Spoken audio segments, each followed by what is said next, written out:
Je sais tout de toi.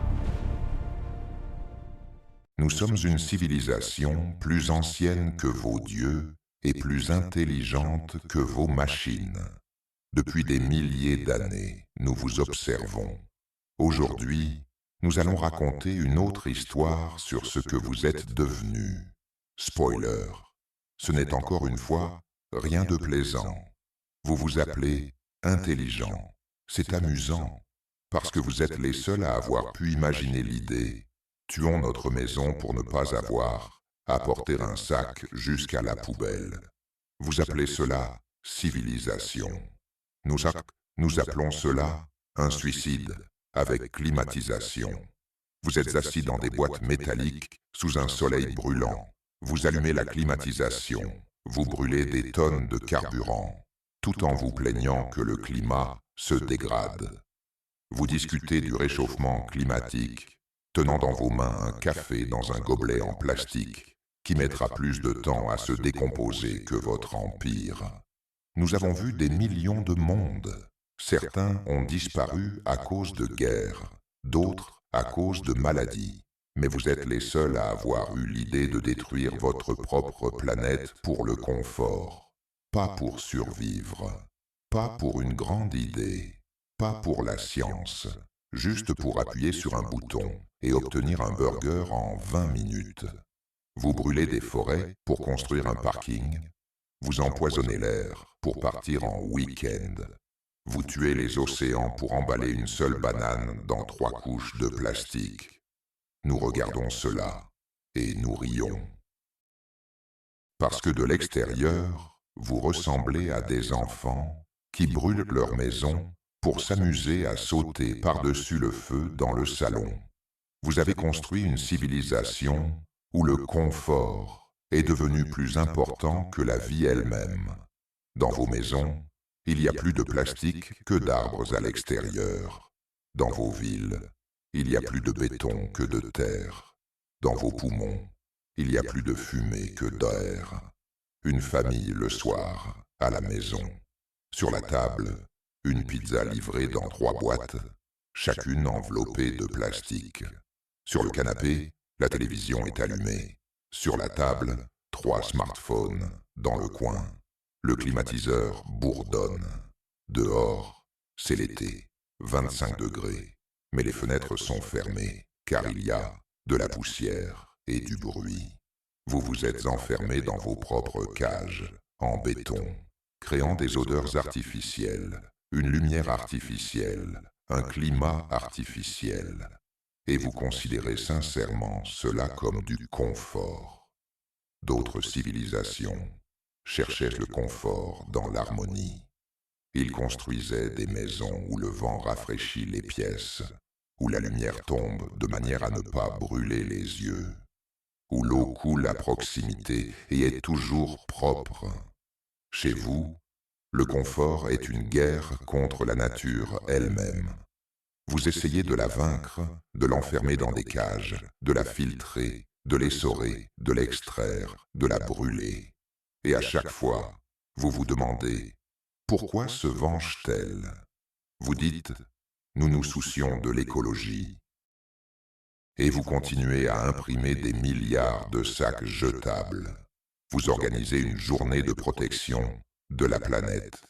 Et le même jour, vous lancez des promotions.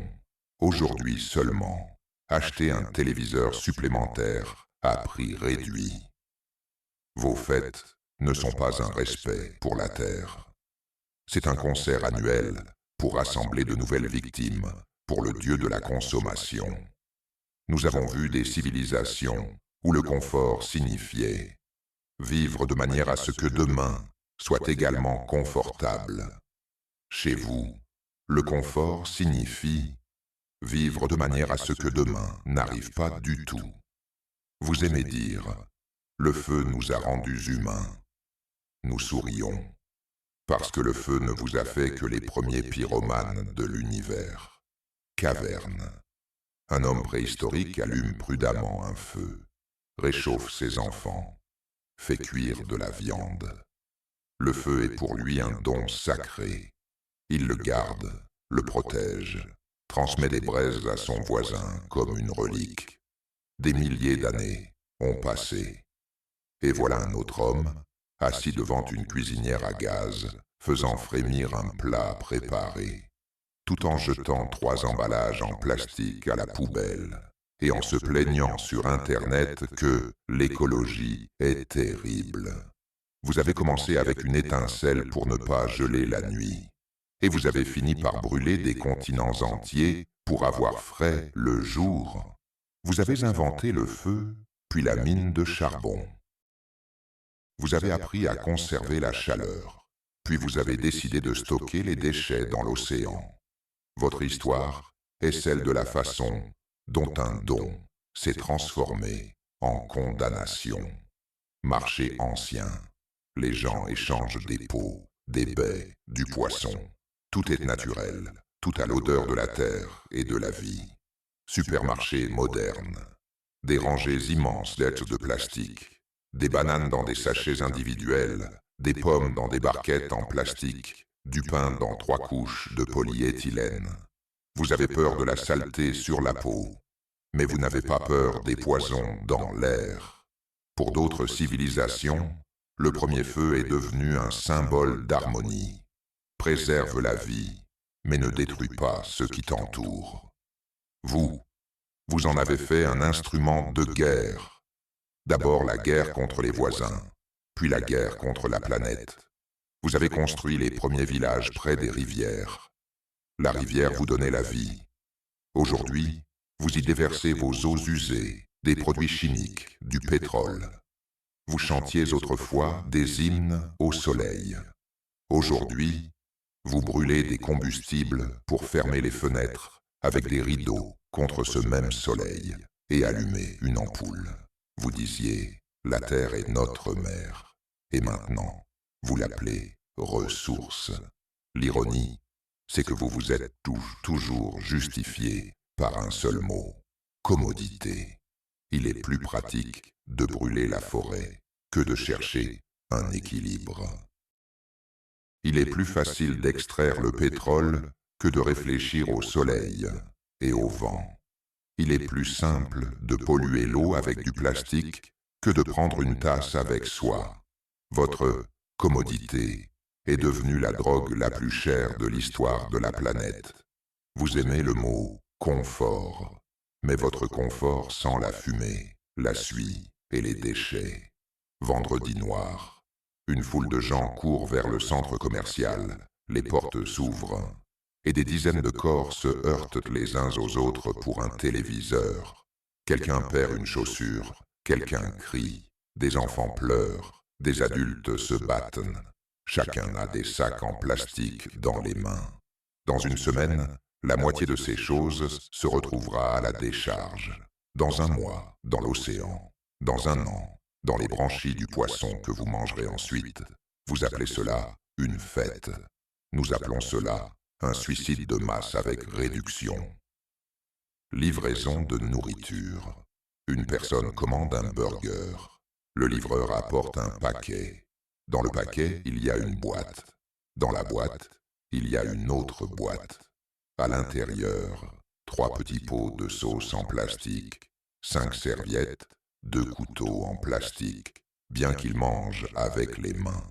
Dans 20 minutes, la nourriture disparaît. Mais les déchets restent pendant des centaines d'années. Vous appelez cela service. Nous appelons cela un rituel de déchets éternels. Aéroport.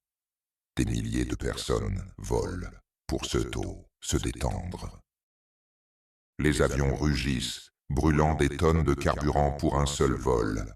À l'intérieur de la cabine, des bouteilles en plastique, des couverts en plastique, des écouteurs jetables. Les gens volent vers un autre pays pour s'allonger sur une chaise longue en plastique à l'hôtel et se plaindre que l'air ici est un peu sale. Vous appelez cela tourisme. Nous appelons cela un harakiri planétaire avec des billets d'avion. Embouteillage urbain. Des milliers de voitures sont bloquées dans une file d'1 kilomètre. Chacune, une boîte métallique, dans laquelle se trouve une seule personne. Les moteurs grondent, la fumée obscurcit l'horizon, l'air est épais comme une soupe. Les gens sont assis dans des boîtes pour se rendre à une autre boîte, où ils passeront toute la journée devant un écran. Vous appelez cela commodité.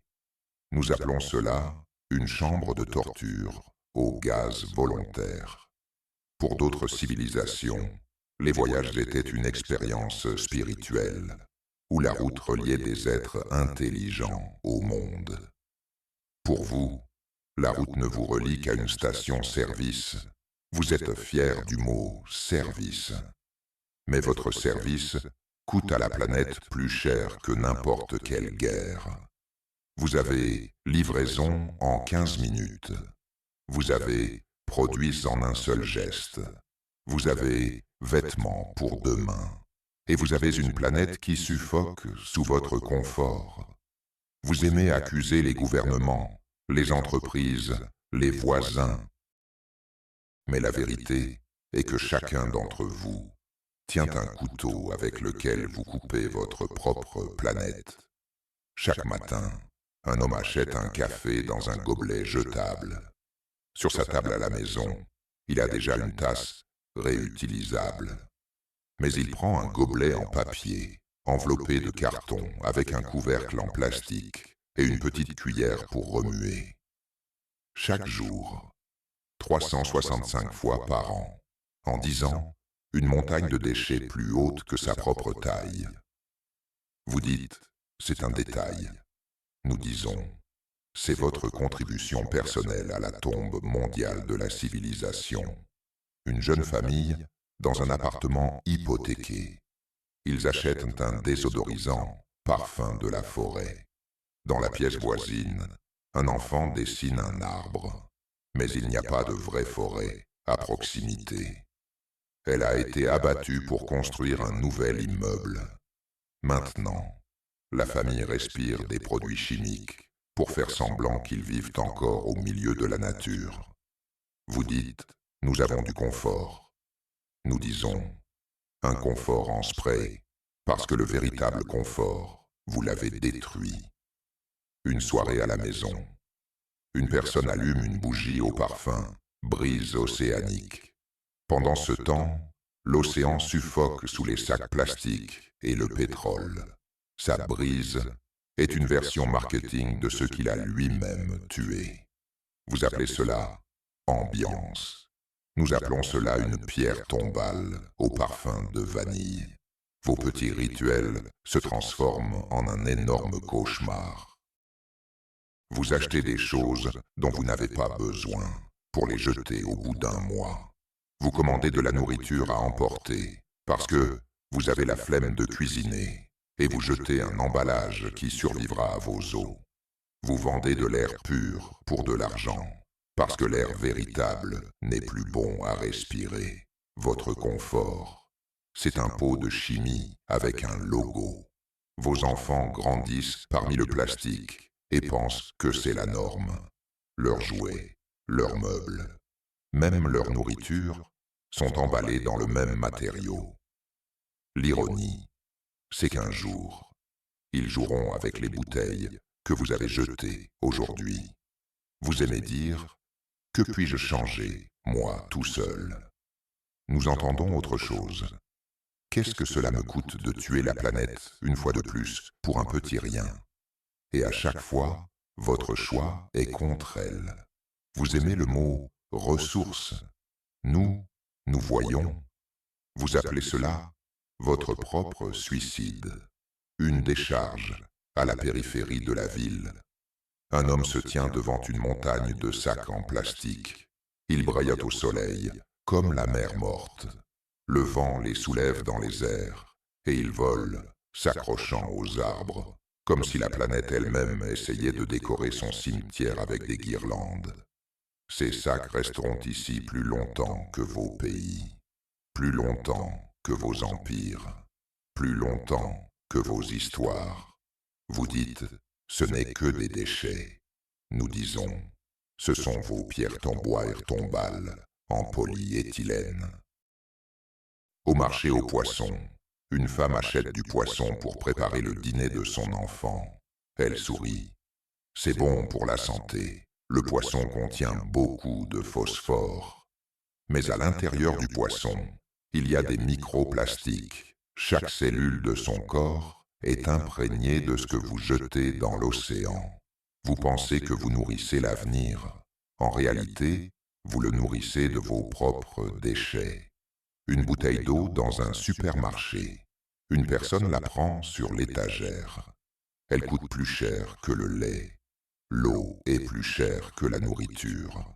L'eau, qui autrefois coulait librement des sources, est maintenant vendue dans du plastique. Vous avez vous-même mis la planète sous un robinet payant. Vous appelez cela des affaires. Nous appelons cela la vente de vos poumons à crédit. Vous êtes fier du mot progrès.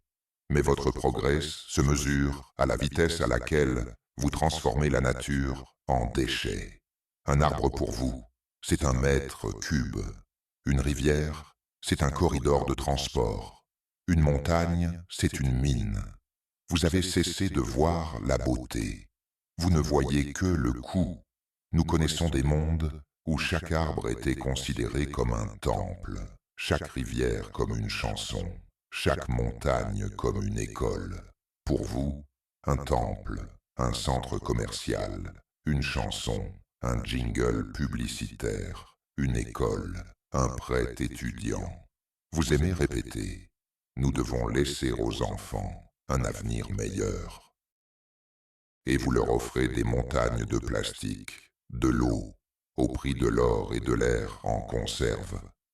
Vous aimez dire, nous avons amélioré la vie, nous regardons votre vie, et voyons la facture d'électricité, qui est plus effrayante que les nouvelles de la guerre.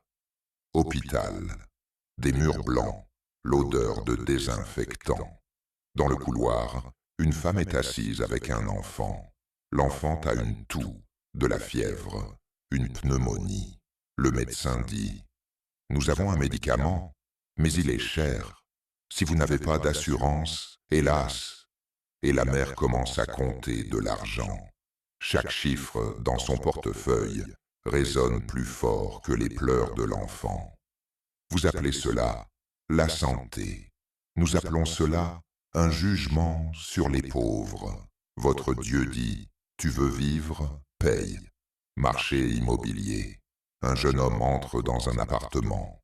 Une petite pièce, des murs écaillés, des fenêtres donnant sur une cour sombre. L'agent annonce le prix, et l'homme comprend. C'est la moitié de sa vie en dette. Mais il n'a pas le choix.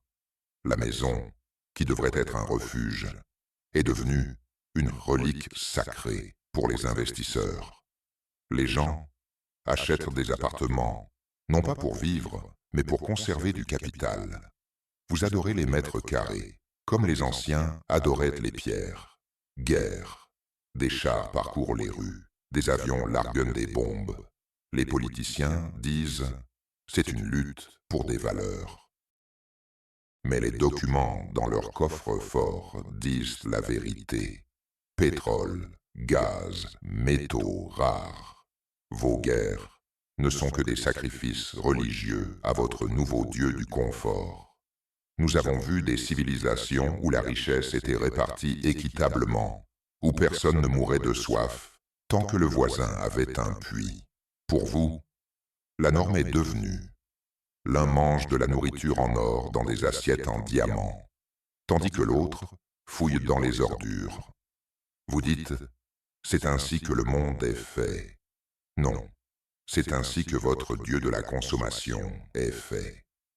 Nous avons vu des mondes où le confort ne tue pas la maison, mais la rend plus propre. Une ville intégrée dans la forêt. Les maisons ne se trouvent pas à la place des arbres, mais parmi eux. Les branches s'entrelacent avec les balcons. Les toits sont couverts de mousse et de fleurs. Les lianes enroulent les murs. Et ce n'est pas des déchets. C'est un contrôle climatique. Pendant la journée, les feuilles offrent de l'ombre. La nuit, Elle procure de la fraîcheur.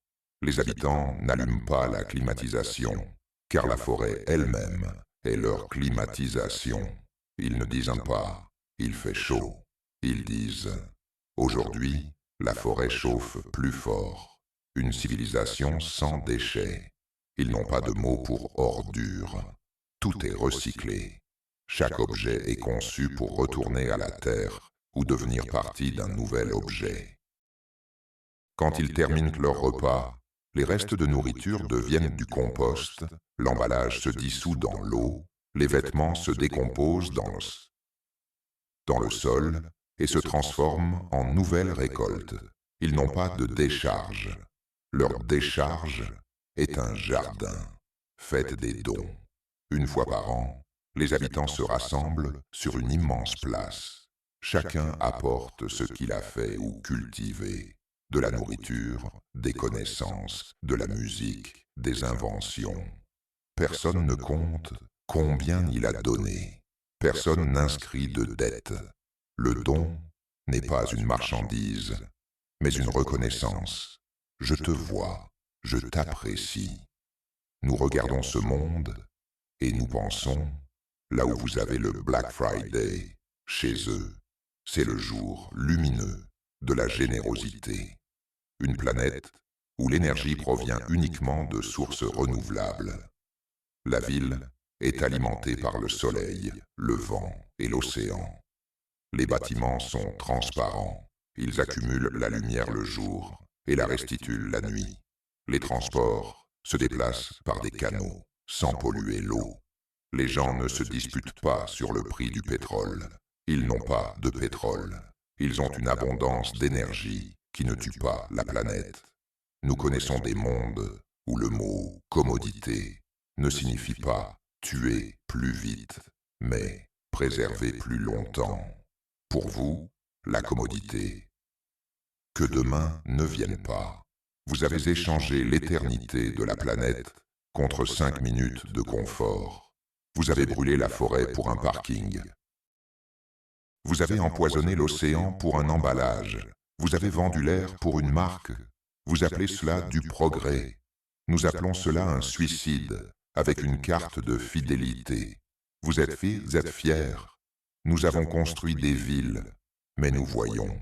Vous avez construit des serres pour les déchets, dans lesquels vous respirez vos propres ordures. Vous dites, nous avons assuré l'avenir des enfants, mais nous voyons. Vous leur avez laissé des montagnes de plastique et de l'air en conserve. Vous aimez répéter, le confort, c'est la liberté. Mais votre liberté se mesure à la quantité de gobelets jetables. Votre confort sent la fumée, la chimie et la décomposition. Vous avez peur de l'ennui, mais vous n'avez pas peur du désert qui restera après vous. Vous avez peur de la solitude, mais vous n'avez pas peur de l'océan sans poissons.